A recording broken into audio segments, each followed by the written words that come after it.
Hey folks, Matt from artoftheimage.com. I've got Maarten Heilbron with me from Martech, and we've got the X-T2. Nice camera. Maarten's got the X-T2. I'm borrowing it from Maarten to talk about it. So I guess basically, what do you think of it? Well, first of all, it's the 4K that's really exciting me, and you know, it's Fuji's first step in really a new direction. I think we've always given, you know, Fuji grief over the fact that their video is just barely supported. I mean, sometimes I've asked myself why it even does video. Why don't they just put all of their energy behind creating a great stills camera? Mm-hmm. But they've just absolutely turned it around. I think this is a great video camera. There's more features coming. The firmware is not done yet because the camera's not actually released yet. And so they're promising F-Log on the HDMI output, and just having the HDMI output is exciting enough to me. 422. 8-bit, and you know, and then you add the battery grip. So not only can you do 4K, 10 minutes with internal, but then you add the battery grip, you get 30 minutes, which is a great add. And then the battery grip also includes the headphone jack. So there's a regular size now, finally, headphone jack, or sorry, mic jack on the body, and then headphone jack on the battery grip, which adds 2 more batteries. So you're going to be shooting for a long time if you put this whole 3. Yeah, okay. So and then there's a display on the back that shows you the status of all 3 batteries. Okay. Yeah. Okay. So if I was to take 2 words out of your answer, that's a great video camera. Yeah, that's exactly right. Yeah. So, which is pretty significant. We're talking about a Fuji here. Right, and I'd say, you know, if you can compare this now to the GH4 or the A6300, and you know, not find very much that's lacking here.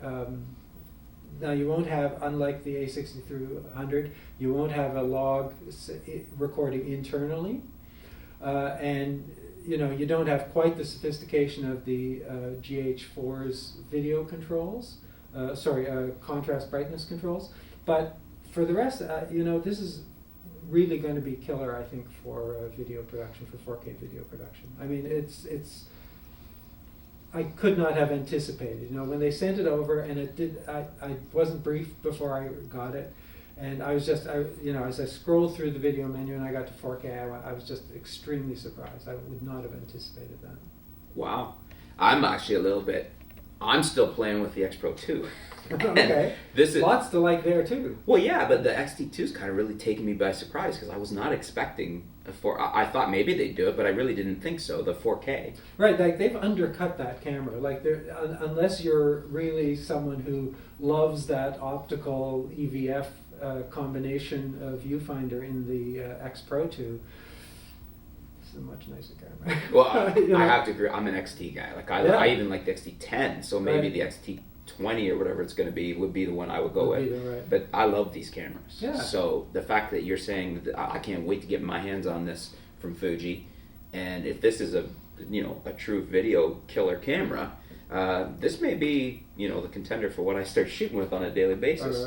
Right. Because I need it to do good video, and I've always loved Fuji for photography. There was never any question about what was my favorite small photo camera. It was, well, and that's one of the advantages, is that all of those film simulations apply to video. So you can record video with Acros black and white. You can record it with Velvia. You can record it with that chrome setting that they have. And those, that right away gives you a whole set of values that otherwise you're spending a lot of time working with LUTs or playing with post grading adjustments, and now you get that in camera. Mm-hmm.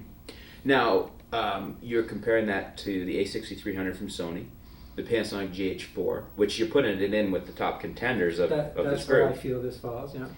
But I guess we kind of touched on this earlier in a conversation. Was one of the things it doesn't do when we talk about the A6300 is you were saying this thing really doesn't overheat at all.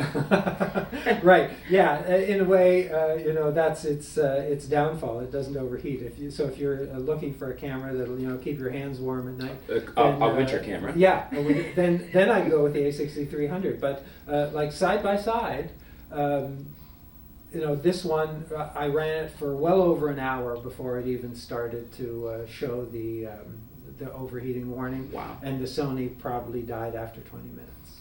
That's impressive. Yeah. Especially for I'm sorry, that was like at 25 degrees or 80 Fahrenheit. Wow. Yeah.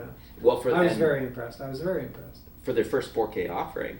Wow. Yeah. You Well, know. but they did a bunch of things. Like they tell me that, in fact, the battery that they supply with this, which has the S suffix, was tuned so that it would not overheat. So this is actually, although it's the same size, shape, capacity, whatever, actually I think the capacity is slightly improved, it doesn't overheat. Like they've designed it to, you know, be a cooler running battery. Are the batteries backwards compatible? Can Yes. you use this Yep. battery? You can, eh? Yeah, absolutely. So that's just a very, Fuji's always great with the way they think like Right. you or I would say, well, why can't we use those batteries? Fuji would be like, well, you Yeah, can. you can. You yeah, know? yeah. Right. Okay, so video's awesome. Right. I love the idea that you got 3 batteries in the grip. You're Right. not running out of power anytime soon. How about photography? Well, what are the other photography? Well, first of all, there's this interesting flip screen. So this is probably great if you're shooting in portrait mode from the floor, Mhm. right? Like if you're down, and I talked to a photographer who does exactly that. He takes shots of ballet dancers on the streets in New York. He says always crouching down to do this, and this is really a feature that he loves and he finds very useful. Also, there's the burst mode, which is increased in mechanical shutter up to 11, electronic shutter up to 14, Wow. which is, you know, a big increase. And then there is what I think is really cool, which is, and I'll have to send you a screen grab of this, but in the autofocus continuous, there are these custom settings. So, you know, you've kind of not had this ability to play with this. So there are 5 presets, and then there's this custom setting where you can adjust the tracking sensitivity, the speed tracking sensitivity, and zone area switching. So you can make these adjustments, and then the camera actually tells you what it is that. Okay, set detail. Right. So the camera actually shows you what it is that's the difference between changing those settings. Yeah. That's pretty Happy neat. with that. As far as the autofocus on here, on par with X Pro 2, slight advancement? Slight advancement, I Really? would say. Yeah, I had issues with the X Pro 2 that if I wanted to shift the focus from something that was infinity or a good distance to something that was very close, that was like at the near end of the lens's range, I just could not get it to come in. But now this does it, but there's been a firmware upgrade for the X Pro 2 as well, so maybe it's been addressed there also. Yeah. I mean, that's another thing that's so great about Fuji. They're not afraid for the next model to give it everything they got, even if it eclipses what, you know, maybe should have been a higher end one, right? Like they Well, just, and the other thing is that they're constantly updating their firmware with really valuable additions. You know, they also announced that there would be an X Pro 2 firmware upgrade coming in September that incorporates some of the features that they're adding to the X-T2, or that they're introducing with the X-T2. Yeah, I mean, it's just, I really like the X-T2. Anything that, you know, niggles or quirks or anything you don't like about it so far? Oh wow, catching me off guard. That's where you get the honest answers. Yeah, and you know, I kind of just throw those in as I go, and I hadn't been working on a list, so yeah, sorry, I don't have a. No. A quick So in other answer words, you to love that. everything about it so Well, far. there is. I mean, what I really like, I think, is the control set. So the fact that you've got your ISO, and then there's this little collar underneath where you set your drive mode. Mm-hmm. And now the effects are so hidden that you, like these advanced filters, they're so hidden now you can't actually find them. So that's maybe not such a good thing. Oh, and this is something actually that I wanted to ask you about, which is how often do you change your meter mode? Because this little collar here makes it now infinitely easier to do. You never have to jump into a menu to get it. So making a switch from doing matrix to spot is So much easier. Yeah, it's so I much really easier. like So that. then you'd really be tempted to use that, whereas I rarely make that Mhm. adjustment. I'm adjusting the UV dial or something else if I need that, but now Yeah. you can actually get the reading that you want.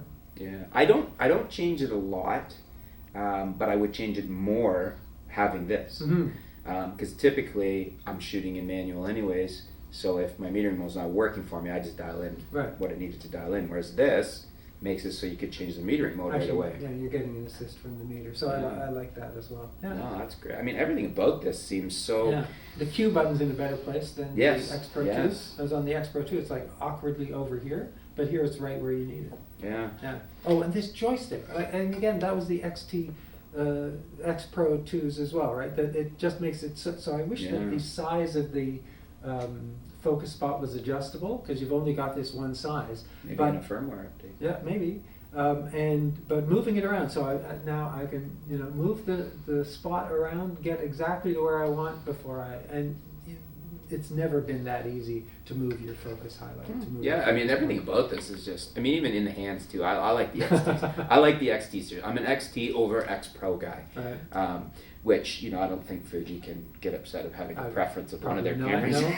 But If that's your decision. I do like the X, and the fact that this has the 4K, that does it for me. That was the last checkbox I needed. So, it sounds like you're really tickled with I'm the sold, camera. yeah. And I really I think I'm going to be too. I can't wait to get one of the review units to play with it. So, well, thanks so much for My pleasure. joining me to talk about this. Obviously, you know way more about it at the moment than I do. I have to get versed on this. So, but it's been great to have you here. Thanks very much, man.